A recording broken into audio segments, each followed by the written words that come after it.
Now before I begin, I must say one quick question to Sony. Why they never add a vari-angle display screen or a screen that moves in the front direction in their A7 series camera? Despite of having so good video modes in their camera, the entire line of camera is completely unusable to YouTubers out there. Okay, today I am comparing the Sony A7 II versus the Canon EOS RP. Canon EOS RP is a recent announcement by Canon, and why we have picked Sony because Sony A7 II because Sony A7 II camera is falling on the same price range.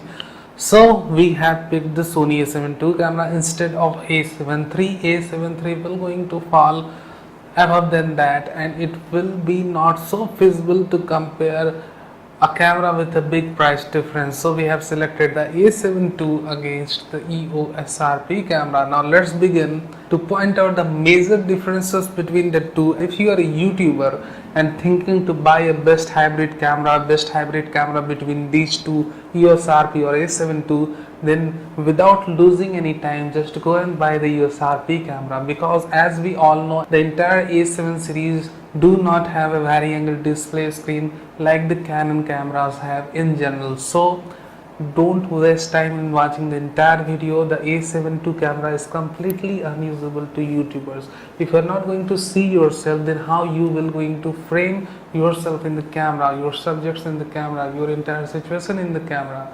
So if you are a YouTuber, if you are watching this video and if you are thinking to buy a camera between EOS RP and A7 II, just go and buy EOS RP camera, because A7 II camera do not have basic qualifications to meet YouTuber demand. Well, I am recommending Canon EOS RP camera to YouTubers out there, but I do know that the 4K video mode of the Canon EOS RP camera is completely unusable. Why it's completely unusable? Because it suffers from three big problems. The 4K mode of the EOS RP camera have three big problems. Let's jump into the problems first. The first problem is Canon EOS RP camera is not able to use the entire sensor area while creating 4K videos.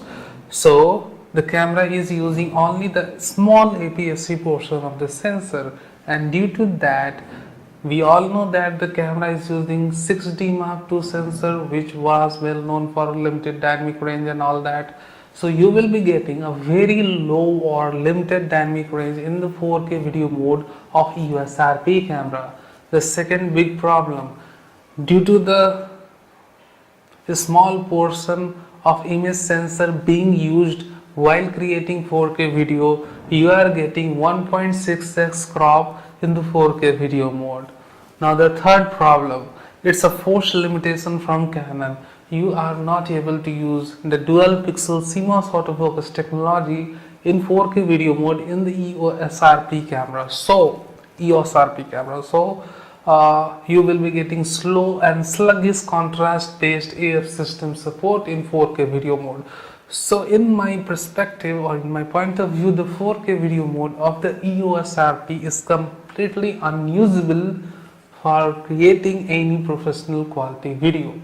Don't buy this camera if you are interested in creating 4K videos with your camera.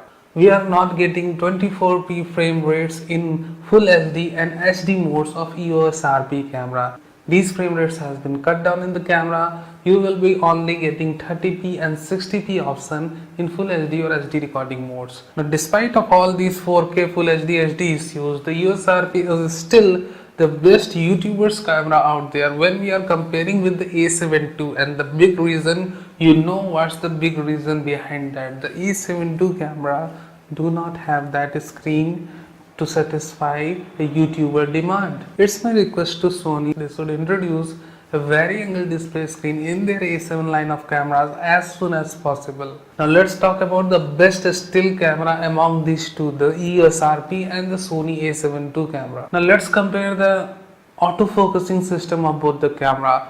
The EOS RP camera features 4000 AF zones. The AF area coverage of EOS RP is more than of Sony A7 II with 400 something AF points. So EOS RP do have an upper hand when we talk about the AF coverage area. But when we talk about the autofocusing speed, the EOS RP is not able to stand in the front of Sony A7 II. Sony A7 II camera giving you continuous drive of 5 frames per second with full time autofocus support. At the same time, EOS RP gives you full-time AF support when you are using 3 frames per second. So there is a gap. You are losing 2 frames every second when you are using the EOS RP camera, and that costs a lot when you are a sports shooter. Now let's talk about the camera with the best dynamic range. If you are a landscape shooter, then go with the A7 II. Since the EOS RP camera carry the 6D Mark II sensor, and 6D Mark II sensor was very well known for its limited dynamic range. 6D Mark II sensor, even with the DZIC 8 image processor, won't going to resolve those issues. So you have to keep in mind the sensor inside the A7 II camera, despite of being old and whatever, it's better than the 60 Mark II or EOS RP sensor. Now we do know that the ISO range inside the A7 II camera is limited. EOS RP is giving 102400 ISO range.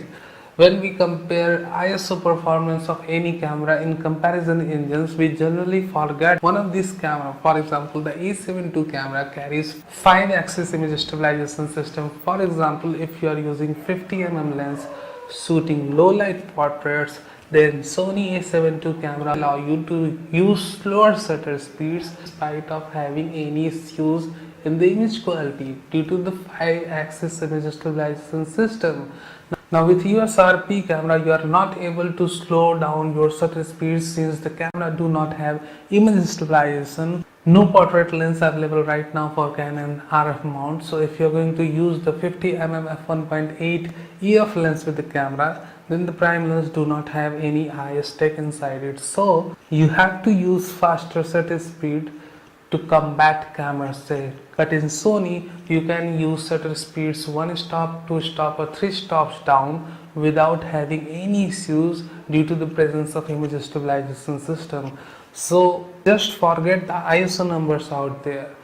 Sony A7 II camera is having a XM or CMOS sensor. Sony A7 II camera allow you to use slower shutter speed in low light situations due to the presence of 5-axis image stabilization system, and at the end, due to the high dynamic range inside the Sony A7 II sensor, you can extract shadow details in a better way compared to a EOS RP sensor. So if you talk about the best still shooting machine in between these two cameras, the EOS RP or the A7 II, then of course A7 II is the best option present in front of you if you are a still shooter.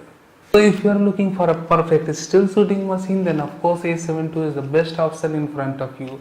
And if you are a hybrid shooter, if you create YouTube videos and also capture still images, then go with the EOS RP camera. So this was the video of today. I am going to see you very soon in one of my next videos. Thank you for watching this, and do give us your like and subscribe this channel if you are new here. Thank you.